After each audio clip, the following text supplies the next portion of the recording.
Hello दोस्त। आप सभी को अपने यूट्यूब चैनल अखंड भारत एजुकेशन प्लेटफॉर्म पे स्वागत है। हम लोग यहाँ पे बीपीएससी, बिहार दरोगा, बिहार पुलिस, एसएससी आदि कॉम्पिटिटिव एग्ज़ाम का तैयारी करते हैं लोग, ठीक है। वो भी बिल्कुल फ्री। अभी हम लोग हिस्ट्री पढ़ रहे हैं लोग, और हिस्ट्री में हम लोग हर्यक वंश पढ़ रहे हैं लोग, ठीक है। हर्यक वंश में हम लोग मौर्य वंश के बारे में पढ़ चुके हैं लोग, और मौर्य वंश का कुछ जो टॉपिक बाकी था वो हम लोग क्या कर रहे थे लोग, कवर कर रहे थे लोग। और आज वो टॉपिक क्या हो जाएगा, ख़त्म हो जाएगा। ये क्या है, मौर्य वंश का लास्ट है। जैसे होता है ना, पूरा चैप्टर पढ़ाने के बाद जो मेन टॉपिक होता है उससे फिर से बताना, तो वही है, ठीक है। तो देखिए, ये सामाजिक जीवन है। किसका सामाजिक जीवन है? तो अशोक के सामाजिक जीवन के बारे में हम क्या करेंगे, आप लोग को डिस्कस करेंगे, बताएंगे यहाँ पे। देखिए, ये पॉइंट बाय पॉइंट है, ठीक है। आप लोग यहाँ पे पॉइंट लेके थोड़ा, सॉरी यहाँ पे ये पतला करना पड़ेगा, ठीक है। आप लोग यहाँ पे इसको क्या करिए, ये पॉइंट है, तीर के निशान देगा, अपना पॉइंट नोट्स बनाइएगा लो, तो इसमें पॉइंट बाय पॉइंट लिखिएगा लो, ठीक है।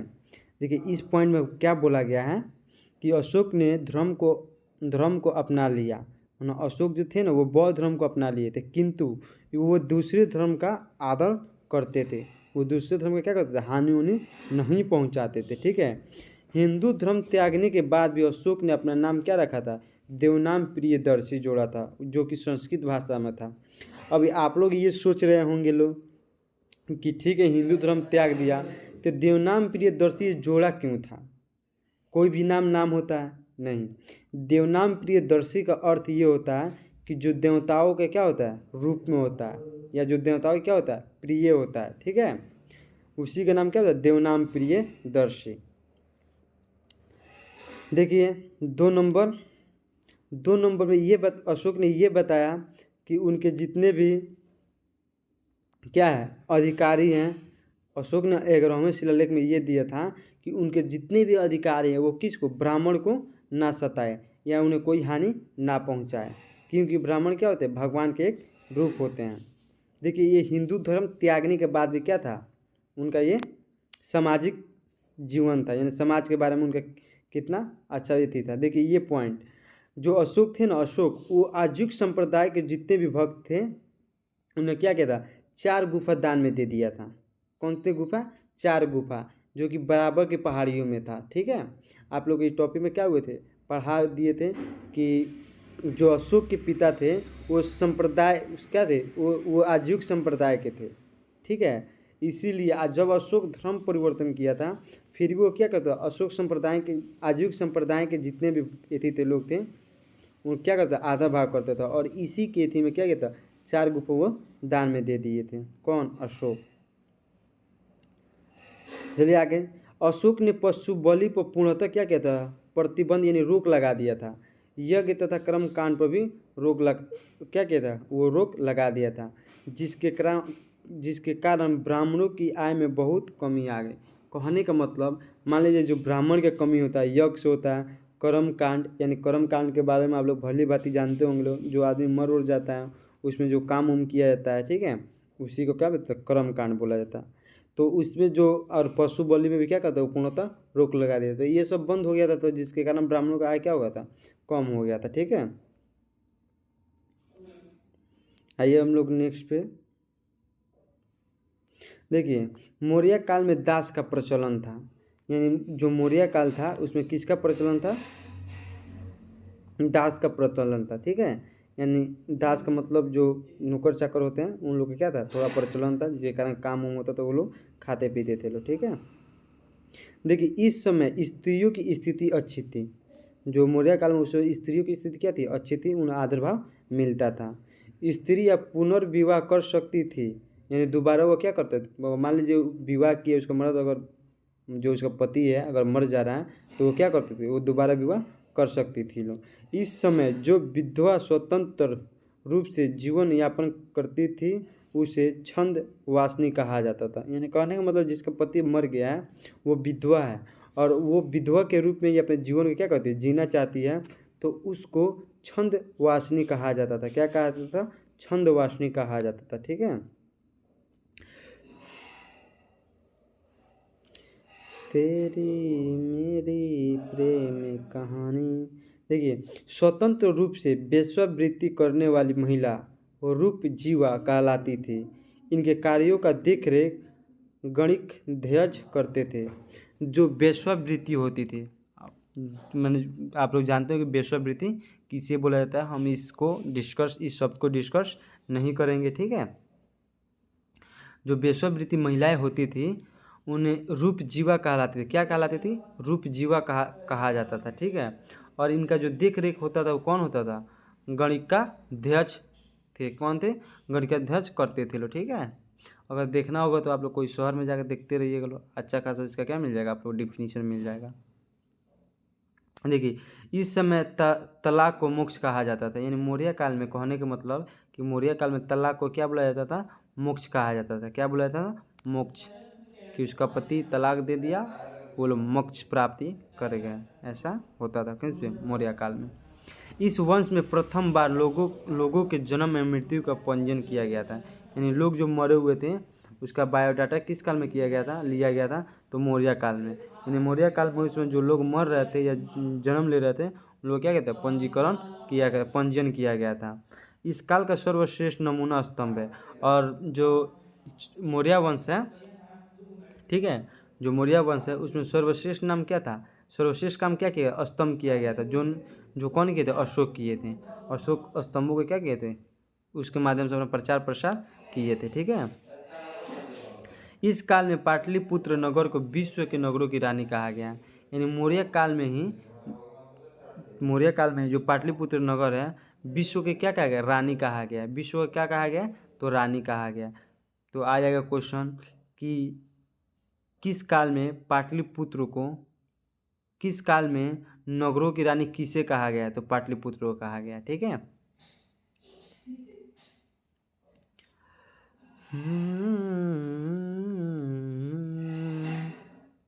देखिए, इस समय महल मुख्यतः लकड़ी का बना होता था। देखिए, ये सब जितना भी हम बता रहे हैं ये सब मौर्य काल में बता रहे हैं, ठीक है। कि मौर्य काल में जितने भी महल थे किस चीज़ के बने हुए थे? तो लकड़ी के बने हुए थे। मौर्य काल में एग्रोनोमाई सड़क निर्माण अधिकारी को कहा जाता था। यानी जो सड़क निर्माण होते थे अधिकारी, जो सड़क का निर्माण करते थे अधिकारी, उसे क्या कहा जाता था? एग्रोनोमाई। क्या बोला जाता था? एग्रोनोमाई बोला जाता था, ठीक है।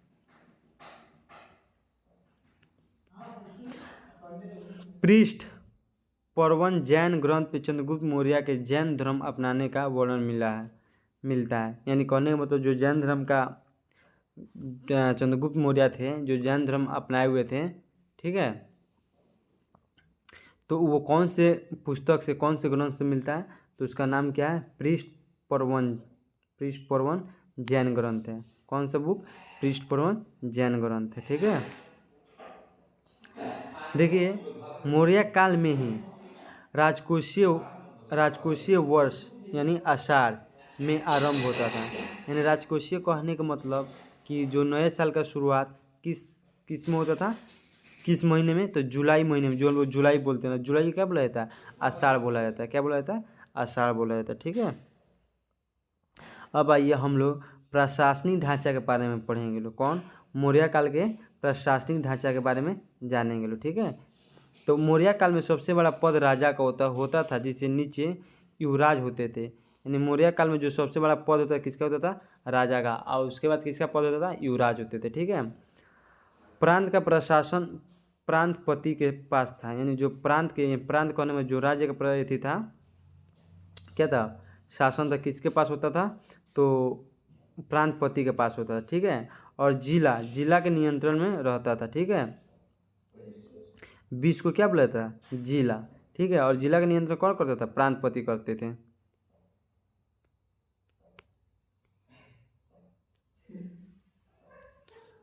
देखिए, 10 गांवों का छोटा मालिक को गोप कहा जाता था। ये जो 10 गांवों का मालिक होता था, छोटा मालिक, उसे क्या बोला जाता था? तो उसे गोप बोला जाता था। जो सबसे प्रशासन की सबसे छोटी इकाई गांव हुआ करती थी। और वो प्रशासन की सबसे छोटी इकाई क्या हुआ करती थी? तो गांव हुआ करती थी। जिसके ग्रामीण जिसके ग्रामीण जो थे यानी जिसको नियंत्रण जो करते थे, कौन करते थे? मुखिया करते थे, ठीक है। वो मुखिया जो होते थे कितने गाँव के मालिक होते थे? तो 10 गाँव के मालिक होते थे, ठीक है। उन्हें छोटा मालिक कहा जाता था, और या उसे गुप्त मालिक कहा जाता है, ठीक है। और प्रशासन की छोटी इकाई उन मुखिया के हाथ में ही होता था। मौर्य काल के बारे में बता रहे हैं, ठीक है। आप लोग ये रिपीट हम करते जा रहे हैं कि किसके बारे में बता रहे हैं, किसके बारे में? मौर्य काल के बारे में हम आप लोग को बता रहे हैं, ठीक है। देखिए, इस समय न्यायाधीश को राजू कहा जाता था। किस समय? मौर्य काल के समय जो न्यायाधीश होते थे उन्हें क्या बोला जाता? राजू बोला जाता था। क्या बोला जाता? राजू बोला जाता। आप लोगों को पीछे भी हम बताएं, जो शिलालेख बता रहे थे कि उसमें राजू कौन थे, तो वो न्यायाधीश को क्या बोलते हैं? राजू बोला जाता है। मौर्य काल में प्रांतों की संख्या 4 थी। मौर्य काल में प्रांतों की संख्या कितनी थी? 4 थी। प्रांत यानी राज्यों की संख्या कितनी थी, या जिलों की संख्या कितनी थी? तो 4 थी, ठीक है। लेकिन अशोक के समय 5 हो गई। लेकिन अशोक के समय कितनी हो गई? 5 हो गई, ठीक है। मौर्य काल में जब चंद्रगुप्त मौर्य थे या अशोक से पहले जितने भी राजा थे मौर्य वंश में, उस समय के प्रांत की संख्या 4 थी। लेकिन जब अशोक आए उस समय प्रांत एक बढ़ गया, तो कितना हो गया? 5 हो गया, ठीक है। इसके समय प्रांतों को चक्र कहकर संबोधित किया जाता था, और अशोक के समय प्रांत को क्या कहकर? चक्र कहकर संबोधित किया जाता था। प्रांतों के प्रशासकों को कुमार या आर्यपुत्र अथवा राष्ट्रीय कहा जाता था। क्या बोला जाता था? राष्ट्रीय कहा जाता था, राष्ट्रीय बोला जाता, ठीक है। और चलते हैं हम लोग आगे। देखिए, प्रांतों के विभाजन विषय में होता था जो विषयपति प्रांतों के विभाजन विषय में होता था, यानी जो राज्य के विभाजन, प्रांत का विभाजन, राज्य या जिला, ठीक है। जैसे हम लोग पॉलिटी पढ़ते हैं तो प्रांत को उसमें क्या बोला गया था? राज्य बोला गया था, ठीक है। तो उसमें अपना नामकरण था। जैसे हम किसी को, एक लड़का को गोलू नाम रख दे, मोलू नाम रख दे, या शेरा नाम रख दे, या शेर नाम रख दे। क्या? ये मेरा शेर है, वाह,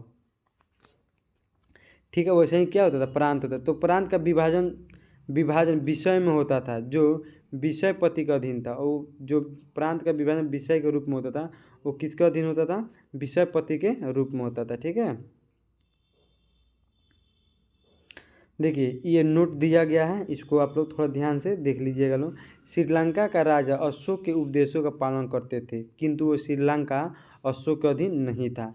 ये क्वेश्चन BPSC 34 में पूछा हुआ है, ठीक है, कि अशोक ने कौन कौन से प्रांत को जीता हुआ था, ठीक है।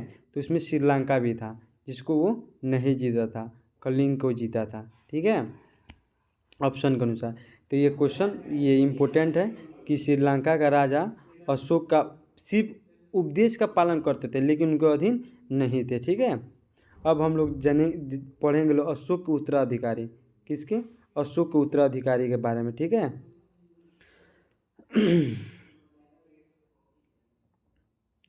देखिए, अशोक पाटलिपुत्र में अशोक की मृत्यु हो गई थी, ठीक है। कब हुआ था? 232 ईस्वी में हुआ था। अशोक की मृत्यु 232 ईस्वी में कहाँ हुआ था? पाटलिपुत्र में हो गया था, ठीक है। इसके बाद मगध की गद्दी पे अशोक का पुत्र कुणाल बैठा था। अशोक के बाद कौन बैठा? कुणाल बैठा था, ठीक है। सुनी सुनी है मेरी दुनिया, सुना है तेरा संसार। देखिए, अशोक के पुत्र दशरथ ने, यानी अशोक के जो इति था, पुत्र था, दशरथ ने 8 वर्ष तक शासन किया। कितने वर्ष तक? 8 वर्ष तक शासन किया। अशोक की भांति उन्होंने देवनाम प्रियदर्शी की उपाधि धारण कर लिया था। यानी कहने का मतलब कि अशोक का जो बेटा था दशरथ, वो 8 साल तक शासन किया। लेकिन जो अशोक उपाधि धारण किया था देवनाम प्रियदर्शी का, ये भी क्या किया था? उनका जो बेटा था दशरथ, वो भी देवनाम प्रियदर्शी का उपाधि क्या कर दिया था? धारण कर लिया था, ठीक है। तथा अजुक संप्रदाय के साधुओं के लिए गया जिले में नागा अर्जुन पहाड़ी पर 3 गुफाओं का निर्माण कराया था। और ये देखिए कितना अच्छा बात है, जैसे बाप वैसा बेटा, कुछ तो अंश मिलना चाहिए। जो अशोक थे उन्होंने बराबर की पहाड़ियों में अजुक संप्रदाय को 4 गुफाएं दान में दिए थे, ठीक है। और ये जो कौन? दशरथ हैं, किनके बेटा? तो अशोक के बेटा। इन्होंने भी संप्रदाय के साधुओं को नागार्जुन पहाड़ी पर, जो कि गया जिले में स्थित है, ठीक है, नागार्जुन पहाड़ी पर 3 गुफाओं का क्या किया था, निर्माण करवाया था। किनके लिए? आजुक संप्रदाय के लोगों के लिए, भक्तों के लिए, साधुओं के लिए, ठीक है। अशोक का कोई भी उत्तराधिकारी योग्य नहीं था। यानी कहने का मतलब जब तक अशोक था तो वो क्या कहता है, योग्य था। उसके बाद जब ये मारा गया, उसके बाद इसका उत्तराधिकारी कोई भी क्या था, पढ़ा लिखा नहीं था, यानी कामयाब शिक्षित नहीं था। इसलिए बोला जाता है आप लोग भी पढ़िए, अच्छे से पढ़िए, अपने पेरेंट्स को धोखा मत दीजिए। पढ़ना है तो पढ़िए, नहीं पढ़ना है तो घर पे बोल दीजिए कि हम घूमेंगे, 2 महीना 4 महीना घूमेंगे, हमको पढ़ना नहीं है। घर का भी जितने भी लोग हैं आपसे आस नहीं लगाएंगे। लेकिन भूल के भी घर के लोग को धोखा मत दीजिएगा। उनको धोखा नहीं दे रहे हैं, आप अपने आप को धोखा में डाल रहे हैं, ठीक है। तो आप लोग मन से और मन लगा के पढ़ाई कीजिए लो, ठीक है। देखिए ये हम लोग चलते हैं आगे टॉपिक पे। देखिए मौर्य वंश का जो अंतिम शासक था बृहद था, ठीक है, जो एक कमजोर तथा अयोग्य शासक था। जो मौर्य वंश का यानी मौर्य वंश का जो सबसे अंतिम शासक था उसका नाम क्या था, बृहद। और ये कमजोर भी था और शिक्षित भी नहीं था, ठीक है। कलिंग नरेश खारवेल ने कलिंग को इसके शासनकाल में मगध से स्वतंत्र कर लिया। और कलिंग का जो राजा था जिसका नाम क्या था, खारवेल, ठीक है, वो अपने शासन क्या कर लिए, जब अलग कर लिए, यानी अपने राज्य को क्या कर लिए थे, अलग कर लिया था। किसके शासन में, तो बृहद के शासन में, ठीक है। बृहद के एक सेनापति था जिसका नाम क्या था, पुष्यमित्र सुवांग था, जिसने सेना के निरीक्षण के दौरान क्या कर दिया था, बृहद्रथ की हत्या कर दी और मौर्य वंश का स्थान पर सुवांग वंश का क्या कर लिया, स्थापना कर लिया। वाह रे दुनिया। देखिए क्या हुआ था, एक सेनापति था, किसका सेनापति, तो वो सेनापति मौर्य वंश का था। और वो क्या कहता, बृहद्रथ जब शासन कर रहे थे उन्हीं का सेनापति था। जब वो सेना के निरीक्षण करने गया था तो उसी के दौरान क्या किया था, बृहद्रथ को चाकू मारा पेट में, या ले घपाक, अब तू हो गया टपाक। वो क्या हो गया, वहीं पे मर गया। और देखिए मौर्य वंश के जगह पर एक वो अपना नया वंश को क्या कर लिया, नाम दिया, जिसका नाम क्या है, सुवांग वंश, ठीक है। ये आप लोग को पहले हम पढ़ा चुके हैं।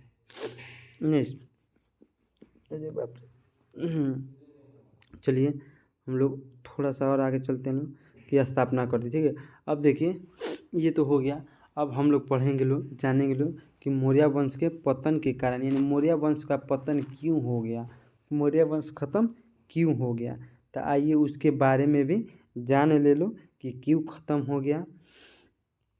देखिए अशोक का जो नीति त्याग, यानी अशोक ने जो अपना लड़ाई करना छोड़ दिया था, तलवार को त्याग दिया था, पहला कारण ये था, ठीक है। दूसरा कारण देखिए, अशोक का बौद्ध धर्म के प्रति अधिक झुकाव, अशोक बौद्ध धर्म के प्रति क्या होता है, अधिक लगाव कर लिए थे, प्रचार प्रसार के लिए इधर उधर चले गए थे, जिसके कारण क्या हो गया, ये उसका कारण बन गया था। आइए 3 नंबर हम लोग देखते हैं लोग। अशोक ने बौद्ध भिक्षु को इतना दान दिया कि आर्थिक संकट उत्पन्न हो गए। उन्होंने बौद्ध लोगों को इतना दान दे दिया कि उनके पास, उनके खजाने में क्या हो गया, कमी हो गया, जिसके कारण उनको दिक्कतें आने लगी।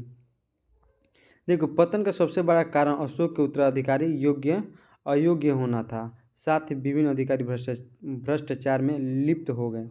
यानी मौर्य काल का जो पतन हुआ था उसमें सबसे बड़ा दिक्कत ये था कि अशोक के जाने के बाद जितने भी शासन यानी राजा बने वो क्या थे, शिक्षित नहीं थे, अयोग्य थे, ठीक है। जिसके कारण क्या हो गया था, उनका जितना भी राजपाट था खत्म हो गया।